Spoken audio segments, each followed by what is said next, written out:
Matthew chapter 12, Lord of the Sabbath. At that time, Jesus went through the grain fields on the Sabbath.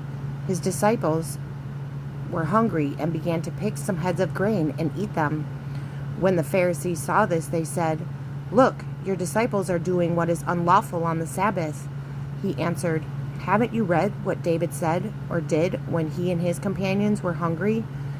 He entered the house of God, and he and his companions ate the consecrated bread, which was not lawful for them to do, but only for the priests.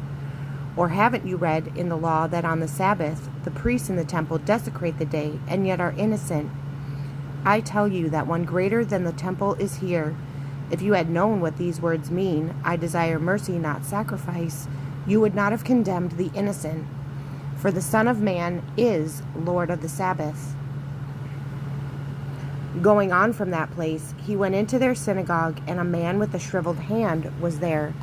Looking for a reason to accuse Jesus, they asked him, "Is it lawful to heal on the Sabbath?" He said to them, "If any of you has a sheep, and it falls into a pit on the Sabbath, will you not take hold of it and lift it out? How much more valuable is a man than a sheep? Therefore it is lawful to do good on the Sabbath." Then he said to the man, "Stretch out your hand." So he stretched it out, and it was completely restored, just as sound as the other. But the Pharisees went out and plotted how they might kill Jesus.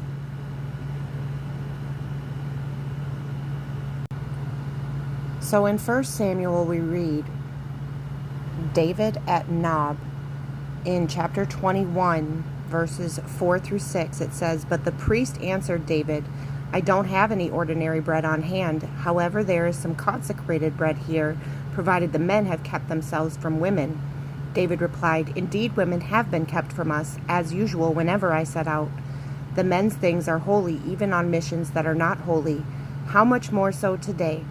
So the priest gave him the consecrated bread, since there was no bread there except the bread of the presence that had been removed from before the Lord and replaced by hot bread on the day it was taken away."